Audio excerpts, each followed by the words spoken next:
Now, the thing left is that we have to understand how can we actually compute the function of the transformation rate as a function of the undercooling or the temperature.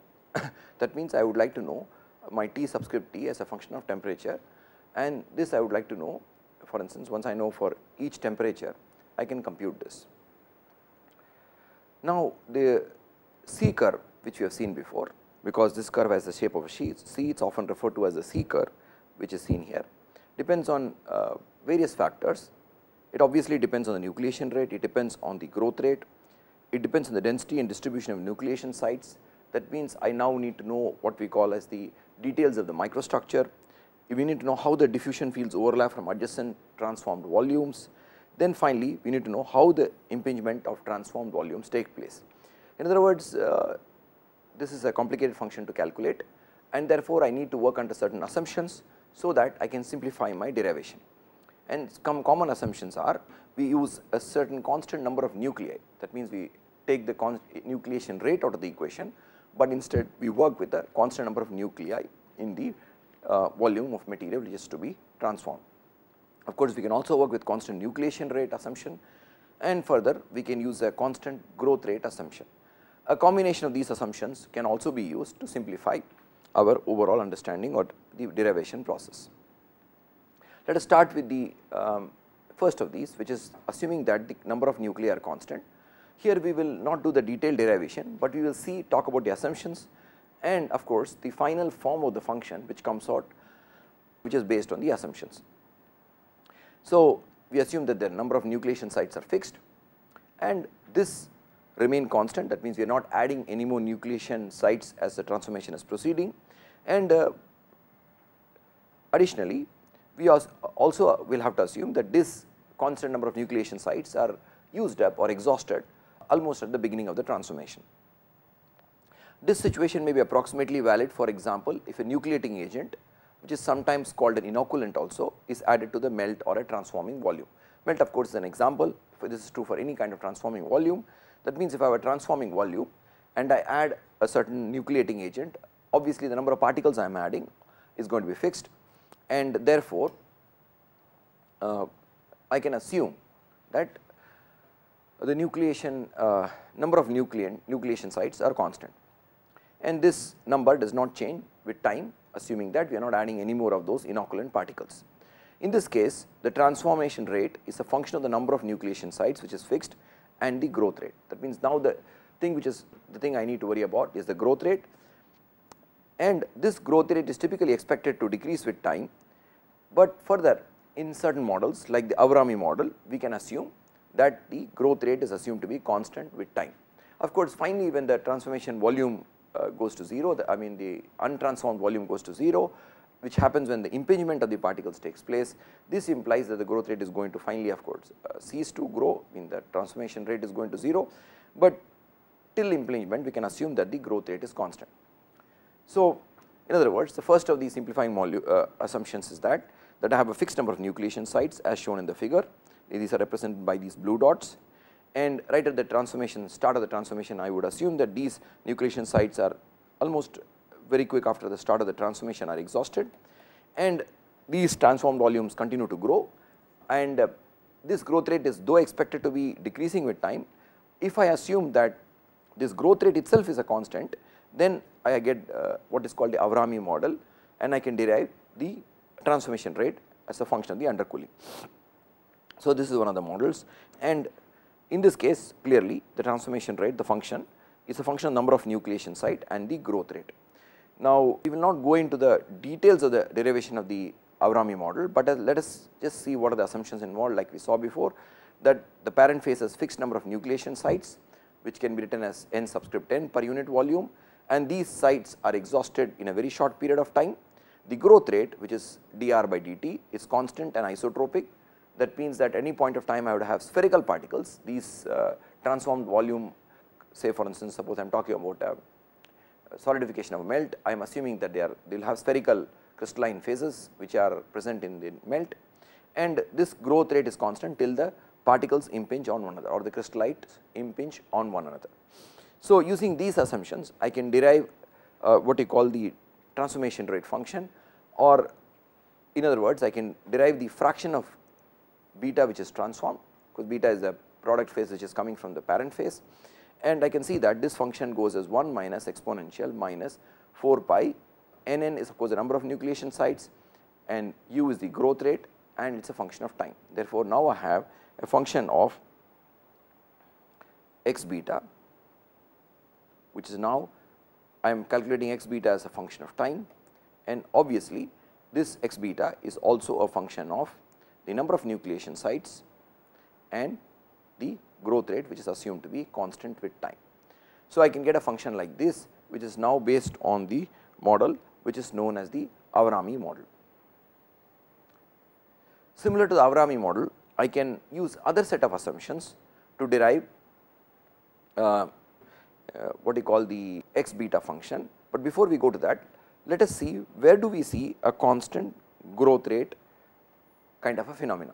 This is typically seen in cellular transformations, wherein the constant growth rate is observed.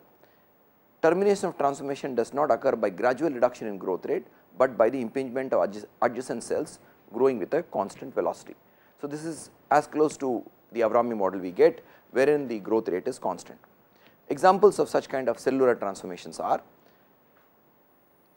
wherein you observe constant growth rate, are polytic transformations, cellular precipitation, massive transformations, and recrystallization. Though we are not going into details of each one of these processes here, but it is important to note that here we have a certain number of nuclei which are growing, but and the growth rate remains constant with time till of course two particles impinge on one another. That means, suppose I have an impingement, of course growth ceases, but till such impingement occurs, I would assume that the growth is isotropic and it is constant with time. The u growth rate is constant and isotropic.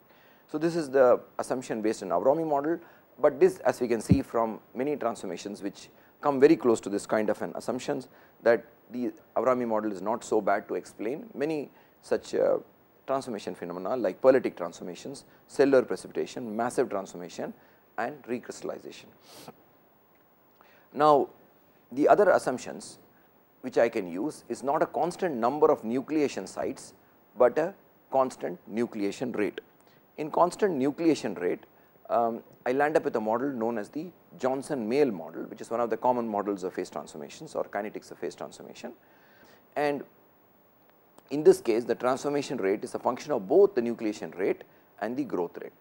So, I assume that the nucleation rate is playing a role in the phase transformation. That means, the number of nucleation sites is not fixed, but the nucleation rate is fixed, and further we have to see the dependence on the growth rate. The growth rate, as expected, would decrease with time, but further suppose we make an assumption that not only the nucleation rate is fixed, but the growth rate is also fixed or constant, then we get the Johnson-Mail model. So, I have a situation here, that a scenario wherein I have a certain nucleation rate. That means, let me go to the board and try to understand the situation. So, at a time t1, I have a picture that there is an volume in which there are no nuclei. Now, say transformation starts at a certain time, say this is t0, that there are no nucleation rates, and t1 is where the nucleation starts, and there is one nuclei forming, but with time the rate is constant. That means, the I is constant. I have a constant nucleation rate, and therefore, I would have particles forming at time t2. I may have a few nucleation sites, but this first nucleus which formed, for instance here, it would have grown. And now, I assume that the nucleation rate, that means number of nuclei forming per unit time, per unit volume is constant. Further, also the growth rate is constant. That means, that if a particle which is forming, it is growing, then this rate at which it grows is going to be constant with time. So, this not only is the growth rate constant, I will assume it is isotropic. Therefore, my I is constant and my u is constant in the derivation of the Johnson-Mail model. So, my picture would look something like I am seeing here in the slide, wherein I see that there is a certain number of nucleation rate, and these nuclei continue to grow with time, but there are further new nuclei which may form. For instance, you may have a new nuclei forming here at a later period of time, further which this nuclei may go, by the time some other nuclei may form somewhere else. And finally, though in reality we may observe a reduction in growth rate with time, if I make an assumption that the growth rate is also constant, then I will end up with the Johnson-Mail model. So, let us jump to, we will skip the derivation, and we will once again of course revisit the assumptions, but we will get to the final function. Okay. So, the parent phase completely transforms to the product phase, this is the assumption number 1. Homogeneous nucleation rate of beta in untransformed volume is constant, that means the I is constant. The growth rate, which is dr by dt, is constant and isotropic, and growth will cease when particles impinge on one another. Therefore, I can land up with an x beta function, which we have seen before, is now x beta is 1 minus exponential of pi I u cube t power 4 by 3. So, we have encountered this function before, and we have already plotted that x beta function looks like the standard sigmoidal growth curve. Now, in this case, x beta, as we have seen, depends on the transformed volume. X beta now depends on both the nucleation rate and the growth rate, and I have now my function of x beta as a function of time, okay. And this is the function, and it has a fourth order dependence with time. Okay. Now, if I am talking about an isothermal transformation, that means I am at a constant temperature monitoring the transformation, then I can notice that the terms in the exponent, which are the pi I and u cube, are all constant, and therefore, this term is constant. Now, if I go back to my previous case of isothermal transformation diagram, I have noticed that my transformation rate for a given undercooling remains the nucleation rate and growth rate both would be two separate curves, but the values would be constant. Therefore, I can assume that, of course, this is the time, and if I am talking about the rates, I know that I have a nucleation rate curve and I have a growth rate curve, and I can assume now that my nucleation rate or the growth rate for a given undercooling or a given temperature are both constant. So, this is my nucleation rate curve, this is my growth rate curve, and both have a certain fixed value at a constant temperature. Therefore, based on assumptions, I can derive the x beta function. So, let us go through this section, since we went in a little haste on all these matters. I would like to know my TTT diagram. That means, I would like to derive my TTT diagram, and for doing this diagram, I need to know my transformation time as a function of the undercooling. That means, I need to know that for a given temperature on undercooling, what is my transformation time. So, if I know this function, then I can plot my what I can see here as the t subscript t as a function of time. Now, to do this derivation, I need to make some assumptions, because this function is actually complicated by the fact that it depends on many factors, two of which are very obvious, the growth rate and the nucleation rate. Further, it depends on the density and distribution of nucleation sites. For instance, we could be talking about a heterogeneous nucleation, a homogeneous nucleation, or a combination of homogeneous and heterogeneous nucleation. Heterogeneous nucleation with multiple kind of sites operating, like for instance grain boundaries, excess vacancies, or triple junctions, and each one of them may have a certain role to play in the overall transformation. Further, I need to worry about the overlap of the diffusion fields from adjacent transformed volumes, and I also need to know how this impingement of transformed volumes actually leads to the stop of the transformation.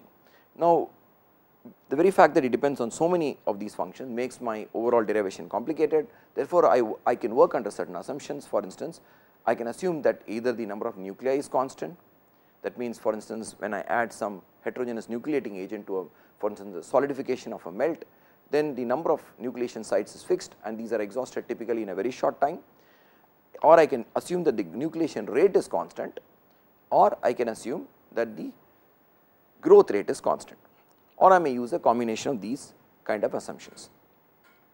If I assume that the number of nuclei is constant and further assume that the growth rate is constant and isotropic, then I land up with what is known as the Avrami model of phase transformation. And in the Avrami model, I can get an x beta function, which is a function of the number of nucleation sites, and it is also a function of the growth rate. And the dependence of x beta on time is a t cube kind of a dependence. On the other hand, suppose I assume that my nucleation rate is constant and my growth rate is also constant, then I land up with the Johnson-Mail model, wherein of course my final x beta function depends on the nucleation rate and growth rate, but the time dependence is now t power 4. And in real life, of course, we do see examples of constant growth rate and constant number of nuclei, especially in transformations like pearlitic transformations, cellular transformations, massive transformations and recrystallization, which come very close to what is assumed under the Avrami model assumptions. Now, therefore, even though the underlying physics is very complicated, there are ways of simplifying the underlying physics, so that we can get some tangible functions which we can plot, and under the Johnson-Mail equation we get x beta. If you plot as a function of time, we get the classic sigmoidal growth curve, which is as we pointed out before, is observed under many circumstances, not only in phase transformations, but certain other economic scenarios and certain other areas of sociology and science. Now, we have understood some basic aspects regarding what we might call the nucleation, the growth, and what we might call phase transformations of which have the first order characteristic. Now, let us jump to some applications to see how we can apply these nucleation and growth concepts, and how we can apply the concept of the TTT diagrams in understanding microstructures and designing heat treatments. So, in this context, of course, we will study phase transformations in steel. We will try to see some examples of precipitation, and we will also perhaps consider one important microstructural transformation, which is recovery, recrystallization and green growth, where actually we do not have phase transformation, but what we may have is microstructural transformation. So, these for instance involve phase transformation,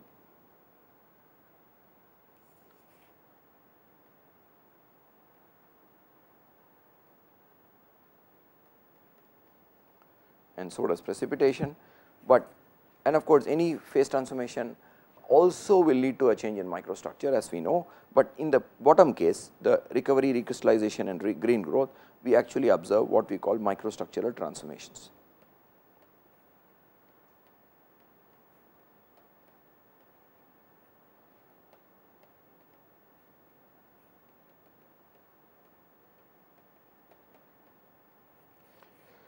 So, let us start with phase transformations in steel, and for understanding all the concepts we have the basics in place, and we for instance we have already seen the iron cementite phase diagram, and we also have the concept of TT diagrams with us, which both of which we can put together to understand phase transformations in steel.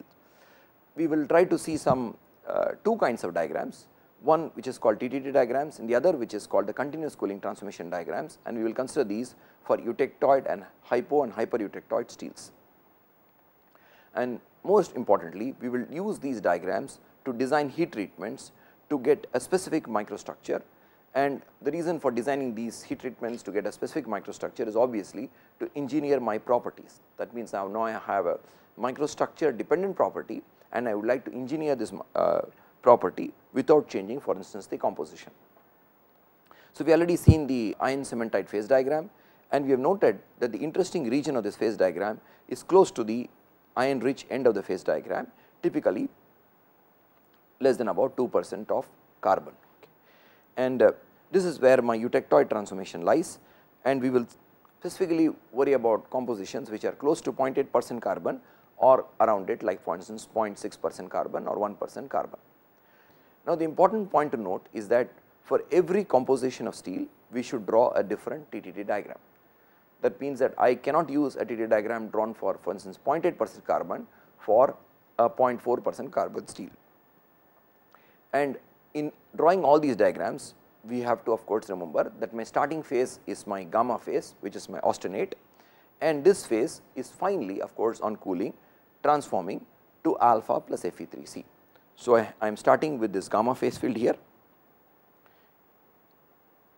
I am heating my alloy above these two lines, and finally cooling or holding isothermally below the what we may call the A1 line or the eutectoid line 723 degrees Celsius maybe if I am using an eutectoid composition, I will hold it here, or if I am using an hypo-eutectoid, I may hold it somewhere here, or an hyper-eutectoid, I may hold it here. So, I will cool below the or hold it below the eutectoid temperature to cause transformations, and the final products of these transformations will be alpha plus Fe3C in all these cases. Now, the way these alpha and Fe3C is distributed, we have seen even in the case of phase diagrams is very, very different, and these different micro constants or microstructures are given specific names. Okay. So, here is a diagram for 0.8% or eutectoid steel. So, in this diagram, of course, we have the gamma phase field, which is shown in light blue color on the left hand side, which I am shading now, or the austenite phase field, and on the right hand side is my transform product, which is alpha plus Fe3C. So, in all such cases, I am starting with gamma, isothermally holding it. For instance, suppose I may instantaneously quench to 600 degrees Celsius, I will isothermally hold to cause a transformation to alpha plus Fe3C. As usual, I have my start line where the transformation starts and a finish line where the transformation finishes. And we have already seen that the start and finish typically are defined based on practical considerations to say, for instance, be 1%, which is my start, and for instance, this could be 99%, which is my finish. Now, the important points to be noted in this diagram, which I will go one by one slowly, is that the x axis for this diagram is in log scale. That means the time, which is in seconds, starts from 1 second, which is where the nose of the TTD diagram lies. So, this part I can label as my nose. So, that is where my nose lies, close to 1 second, but suppose I am talking about a transformation time at a temperature slightly below the eutectoid temperature, for instance about 15 degrees Celsius, then the transformation time could be even in terms of days. That means take a very long time to transform, and the transformation time may go into days. That means I am talking about a time scale starting from seconds to going even perhaps up to days, and that means that the x axis is in log scale. And for a plain carbon steel, this nose of the C curve, which is I have marked in N, is of the order of seconds, and as I pointed out, just below TE or at very low temperature, the transformations times could be of the order of days. The starting phase in all these diagrams has to be gamma. So, I am heating above the eutectoid temperature, because now I am talking about a eutectoid carbon steel, 0.8% carbon steel right here in the phase diagram, which is this is my composition, and therefore, for this I heat above 723 degrees Celsius to obtain a pure gamma phase, which is my starting phase. The alpha plus Fe3 phase field has more labels included, and we should pay close attention to these labels, and these labels are pearlite, bainite, and sometimes a combination of pearlite plus bainite. In addition, this diagram also has certain other labels which are like labeled as MS and MF, to which we will pay attention and try to understand what are these labels in the context of this eutectoid steel.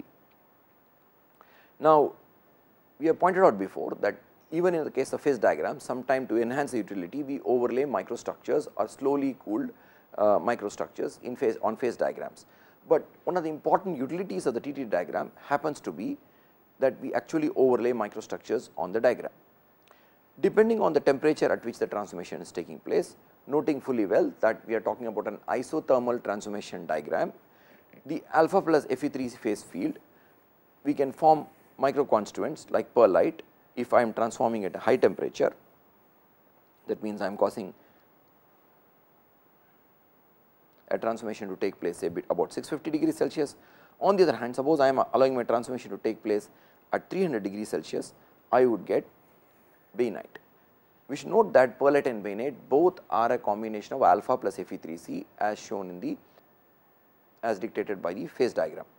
On the other hand, suppose I am cooling close to the nose of the TTD diagram, wherein my transformation times are very small, of the order of seconds or tens of seconds, then I land up with a combination of both pearlite and bainite in my final microstructure. As before, we have to always make sure that we are talking about an instantaneous quench and followed by an isothermal hold, and only lines which are going from left to right can be drawn on these diagrams. Now, as I pointed out, there are two additional labels, and of course, we will come back to what is this pearlitic microstructure, how does it form, and how is it different from bainite, all these things we will address very soon. But we will try to understand these labels, which is MS and MF now. But even before this, of course, we already know, but it is worth emphasizing again, that if I hold above the eutectoid temperature or just or even at the eutectoid temperature, we know that phase transformation cannot take place. That means we can infinitely hold at 723 degrees Celsius and I will have no phase transformation.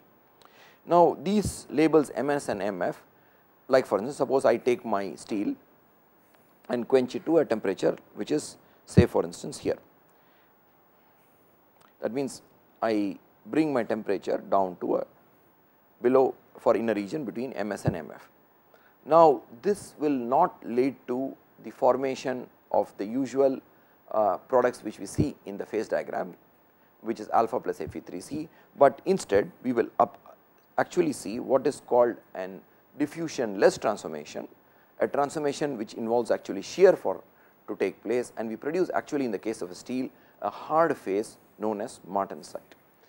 So, instead of isothermally holding at a temperature above MS, suppose I go instantaneously to a temperature below MS, and of course, I can even go below MF. In that case, I would obtain a phase which is a product of a diffusionless transformation which involves shear, and this phase happens to be very hard, and because this phase is very hard, it has very important technological applications, and this is one of the reasons that steel is an important material because of this very transformation. And this phase martensite is not produced by the conventional mechanisms like long range diffusion. So, that is to be noted. So, it involves shear, and suppose I quench below this temperature MF, MS stands for martensite start, MF stands for martensite finish MF, and suppose I quench between these two temperatures, then I will land up with a certain fraction of martensite. Say for instance, this could be the 50% martensite line. Like for instance, previously we could even note, for instance, I could draw a dotted line in between the start and finish lines for alpha plus Fe3C, and this line for instance could be a 50% transformation line. But the difference between these kind of diffusional transformation and martensitic transformation is that the percentage or the fraction of martensite which forms is not a function of the time I hold, unlike in diffusional transformation, it depends on the time. For instance, suppose I hold it for, say for instance in this diagram, hold it for at this 650 degrees Celsius, I hold it for this amount of time, then I get T1, I will get a certain fraction.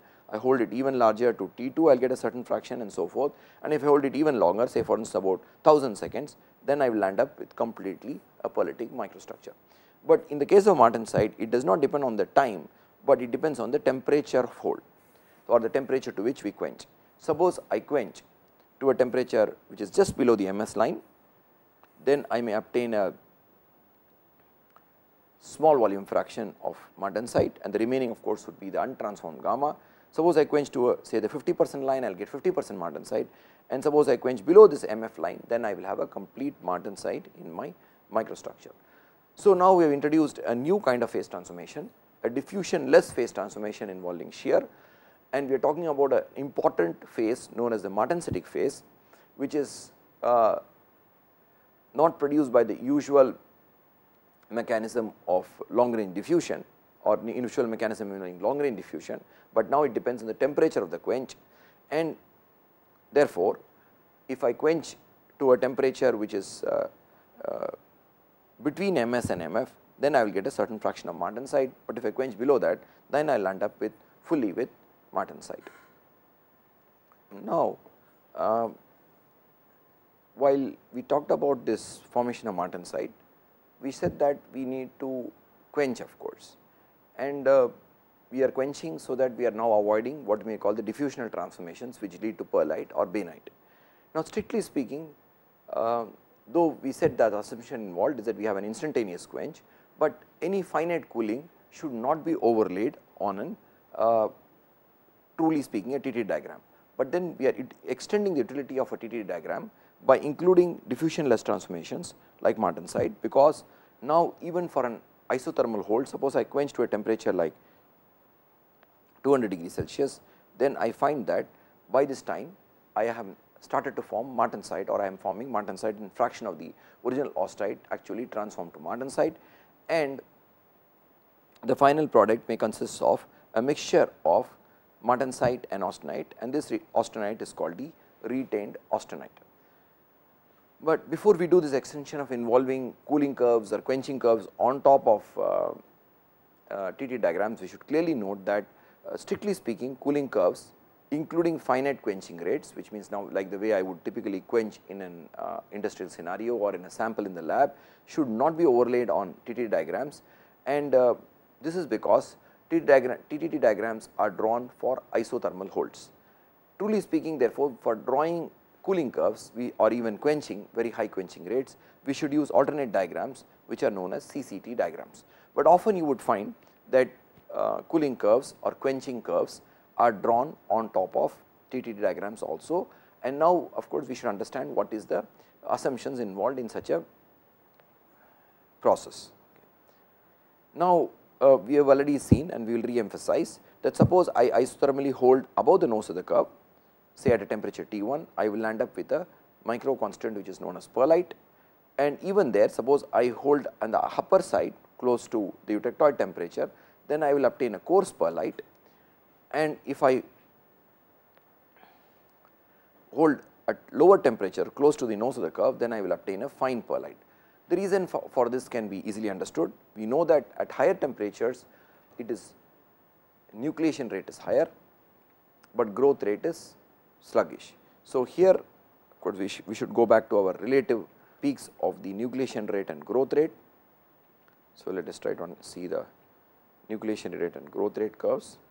So, we notice that if you are at a higher temperature, then you are closer to the maxima of the growth rate, but the nucleation rate is not very high. You can see that suppose I draw a curve line here, I am at this undercooling, then I have a low nucleation rate, but a high growth rate. But I go down to a lower temperature, for instance somewhere here, then I obtain that the growth rate is small, but the nucleation rate is high. So, lower the temperature, I am expecting many more nuclei to form, and this would be rather sluggish in growth, therefore, I would get a fine scaled microstructure. This is precisely what we are seeing here, that if I have more number of nuclei forming at lower temperature, then I would get fine perlite, while at wherein of course the growth is limited, but at higher temperatures the growth is dominant, and therefore I would get a coarse perlite. We will see a little more of this when we actually talk about the mechanism by which this perlite forms very soon.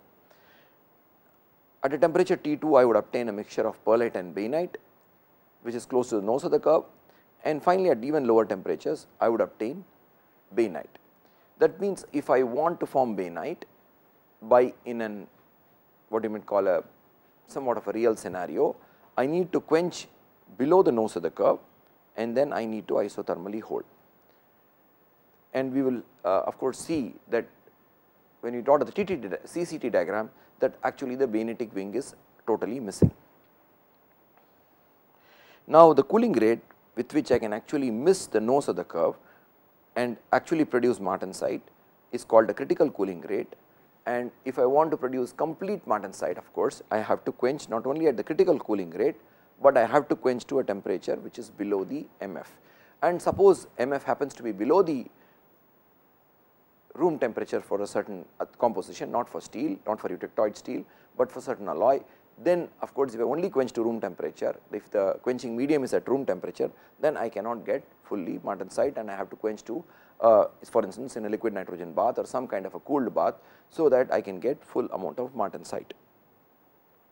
So, again noting that though we are talking about isothermal transformation diagram, martensitic transformation is not an isothermal transformation, but typically you would notice that curves which show the formation of martensite and temperatures Ms and Mf are overlaid on TTT diagram to extend its utility.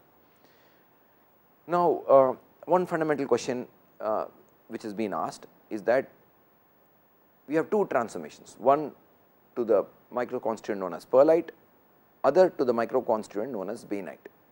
Why do we have only one transformation curve? That means, we have a start curve and a finish curve and one C curve for both perlite and bainite. The answer to this is that in principle actually two curves exist for perlitic and bainitic transformations, and these are distinctly seen in alloy steels, but in the case of plain carbon steel, plain carbon steel, implying that we have only carbon as the only alloying element in iron, and therefore, in this case of course, we are talking about a 0.8% carbon steel. In this plain carbon steel, we have the two C curves. One of course, I could show by the green curve, this green C curve assuming that it is for the Politic transformation, and correspondingly I can even draw a C curve for the Benedict transformations. These sort of merge, and in effect what we see for plain carbon steel is one master C curve, which shows which we have seen before. So, you have one master curve, and these two individual components of this curve actually get smushed up. But in when we see examples from alloy steels, we will see that there are two separate C curves. That means I can actually talk about start of Benedict transformation and finish of the Benedict transformation separate from the what you might call the Politic transformation. Now, suppose I am not quenching an eutectoid steel, but I am talking about an hypo-eutectoid steel, and we had at the beginning of the TTT diagram we had already pointed out that for every composition we need to have a different TTT diagram. That means I do not have a master TTT diagram which can be used for different compositions. That means if I am drawing my TTT diagram, I need to take every composition and determine a separate set of C curves. Now, for a composition which is hypo-eutectoid like C1 as in the figure, there is one more branch to the C curve, and this branch which has been labeled NP is shown in red. So, I have my usual C curve which is present, which is shown in B line, this blue line to start, and the finish is red line. But in addition to this, I have this NP branch of the C curve. Now, if I am talking about a hypo-eutectoid composition, then I know that I have an intersection of this composition with the ACM line, which is my line above, at say a temperature T1. So, this is my temperature T1, which is shown here, and I have my eutectoid temperature which is 723 degrees Celsius, which I can label as TE, and between these two temperatures, my final, suppose I quench instantaneously to a temperature like Tx as shown in this diagram, the phase diagram, I quench to Tx and I hold. So, my final product or the final transformed microstructure would consist of alpha and Fe3C as dictated, or alpha and gamma, I am sorry, alpha and gamma as dictated by this phase diagram. So, say suppose I quench to a temperature between T1 and TE, which is now my temperature Tx. So, for instance, my temperature Tx could be a temperature like this. So, I quench to Tx, then what happens is that I would see the start of the transformation to alpha, which we know is called the pro-eutectoid alpha, but finally, my final product will have no Fe3C. I will end up with a combination of alpha and Fe3C in that case.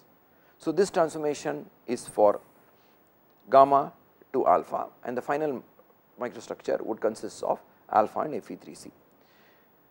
Now, suppose I quench to a temperature not Tx, but below the eutectoid temperature, which is now my Ty for instance, and my Ty for instance could be lying below the eutectoid point somewhere here. For instance, this could be my Ty. So, this point is Ty.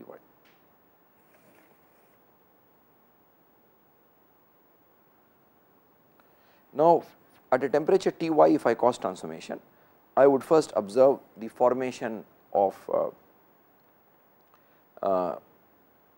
the alpha phase, that means this part of the gamma will transform to alpha, and finally, of course, all the gamma, we know that we have an eutectoid transformation. In the eutectoid transformation, I will have the gamma remaining gamma transforming to alpha plus Fe3C. Therefore, final product would be alpha plus Fe3C if I isothermally hold at a temperature Ty. Now, the part of the curve below Te, that means for a temperature like Ty, is this part of the curve, which I will mark once again. For instance, suppose this is my, now suppose this part of the curve which starts from N and goes up to the point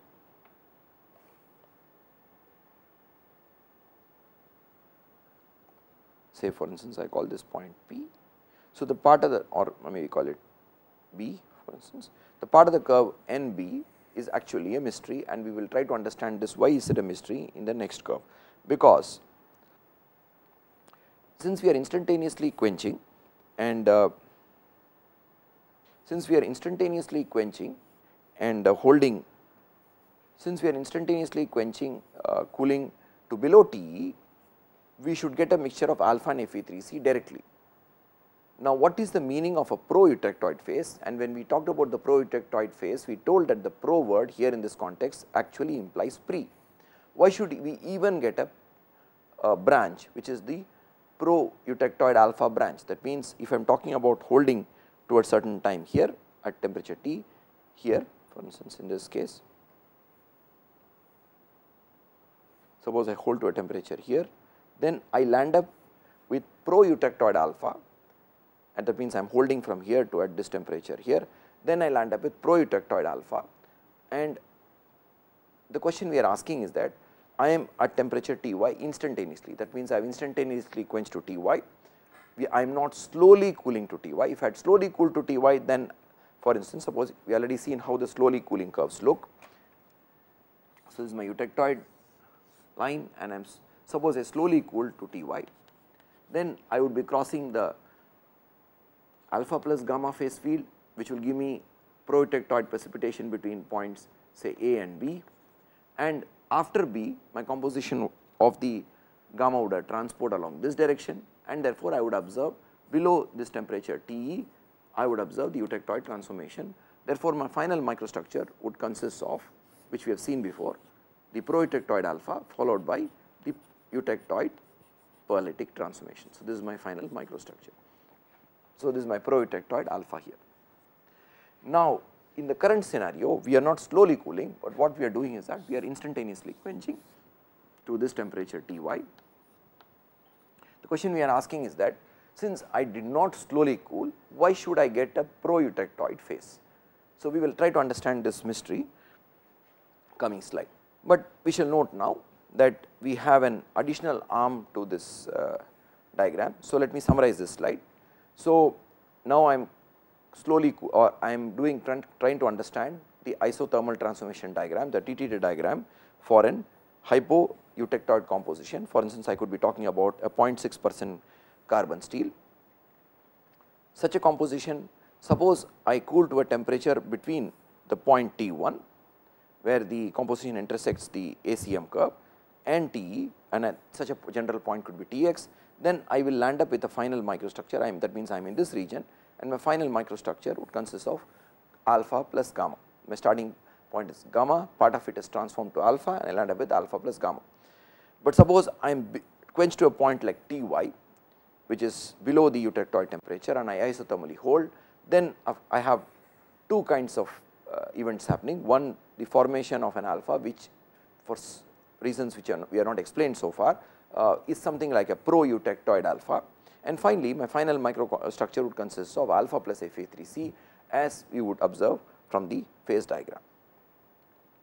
So, apart from this aspect, the curve for the hypo-eutectoid steel looks very similar to the eutectoid steel, and even in this case, of course, if I quench directly to avoiding the nose of the diagram, I can produce martensite as long as I am below the martensite start line, and suppose I quench to a temperature like about 250 degrees Celsius, I will land up with 50% of martensite. So, let us check why is that I get a pro-eutectoid phase when clearly I am not slowly cooling. Now, so we are talking about two temperatures Tx, wherein we do expect a phase which is something like the pro-eutectoid alpha, and another temperature which is Ty, to which I am instantaneously quenching.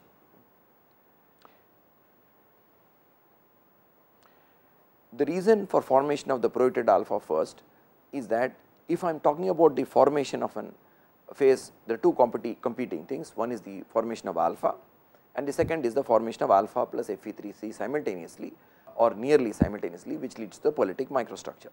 With respect to the alpha line, with respect to the ACM line, my undercooling is now given by this, right, which is, that means I have a larger undercooling with respect to the ACM curve. On the other hand, for the formation of alpha plus Fe3C in the form of a perlite, my undercooling is this much. So, I can clearly see that my undercooling for the case of, I write down this as delta T for the formation of perlite is smaller than delta T for the formation of alpha. Therefore, because of this large undercooling presented when I quench to a point like Ty, alpha tends to form first, and this alpha, though is not the typical, to be very strict, is not the kind of thing which you obtain in slow cooling across from from the gamma phase field to the alpha plus Fe3 phase field for a composition like C1. It is the undercooling which is causing the formation of the alpha first. So, in some sense this is also a pro-eutectoid alpha. So, now the mystery of the existence of this branch of the curve, which is now between the N and B, which we had drawn, N and B is gone, that why is that I am forming this pro-eutectoid alpha even though I am quenching directly to the alpha plus Fe3C phase field. Now, the scenario for hyper-eutectoid steel is very similar to the scenario for the hypo-eutectoid steel. Now, instead of a branch for alpha which we saw in the case of the hypo-eutectoid steel, now we have a branch for Fe3C since we are at a hyper-eutectoid composition like for instance C2. Now, for this composition, suppose I quench to a temperature between T2 which is here and T eutectoid which is here, say for instance to a general temperature like Tm, then between at Tm I would observe, for instance this could be Tm here. For Tm I would first observe the formation of part of the that means Fe3C will form part of the Fe3 will transform to gamma, and of course the amount of Fe3C which will form I can use calculating a tie line at this stage. I know the composition, so I can use a tie line to calculate the fractions of the alpha and Fe3C, putting the lever of course at the fulcrum which is now my C2 composition, and then of course the final microstructure would consist of alpha and Fe3C. So, this entire phase field to the right of this curve is an alpha and Fe3C or gamma plus Fe3C phase field. So, right here my starting as usual is with gamma, but then I finally land up with the gamma plus Fe3C. Now, suppose I quench to a temperature like Tn which is below the eutectoid temperature, but then not so low that I am crossing the nose of the curve, that means I am above the nose N, but below the Eutectoid transformation temperature which is like 727 or 723 degrees Celsius. Then for such a temperature I would obtain first so I am at this temperature like Tn, I would first obtain the formation of the pro-eutectoid gamma. Now, fully understanding or for pro-eutectoid Fe3C, fully understanding what does this word pro mean in the context of an isothermal transformation, and we already seen this is caused by the undercooling effect. That means I have more undercooling with respect to T2 than with respect to the eutectoid temperature. Therefore, first I have formed the gamma phase, Fe3C phase from the gamma phase, and finally I land up with a microstructure which consists of alpha and Fe3C as dictated by the phase diagram. So, the curves, the diagrams for hyper and hypoeutectoid steels are very similar. In both cases we have an additional arm to this C curves, and this additional arm as we can see is clearly not asymptotic to this eutectoid temperature. Like for instance, the normal arm of course is asymptotic to the eutectoid temperature, but this additional red arm is actually asymptotic to the temperature at which intersects the composition. That means is asymptotic to a temperature like T2 which is shown here. Therefore, now I have understood the TTT diagrams for eutectoid steel which is here, the hypoeutectoid steel which is here, and the hypereutectoid steel. In the process of understanding these diagrams, I have also introduced certain transformations which are actually not the equilibrium transformations which you would see on the phase diagram, but the formation of a shear product or a formation involving shear deformation which is the martensite. We have also noted that this martensite is technologically very important because it is a very hard phase, and we will see later that it actually happens to be hard but very brittle, and therefore we will have to do additional treatment to our steel to get the desired properties. We have noted that the nose of the TT diagram is an important part of the TT diagram, which I need to avoid if I want to form martensite, and martensite fraction depends not on the time I hold, but amount the temperature to which I quench. The lower the temperature, more the fraction of the martensite which forms. Further, we have noticed that by using these kind of diagrams, these additional quenching lines, and I can extend the utility of my TTT diagrams. We have also noted that in the case of alloy steels, this one common C curve which is shown for the Perlitic and Benedict transformations actually splits into two separate C curves, and in the case of the plain carbon steel, these merge, and therefore we draw it as one single C curve. Of course, there always has to be two C curves in the sense that there has to be one for the start and one for the finish, but what we are talking about, there are no two separate set of C curves for the Benedict and Perlitic transformations in the case of the Eutectoid steel. So, now we are ready to take up the topic of continuous cooling transformation curves.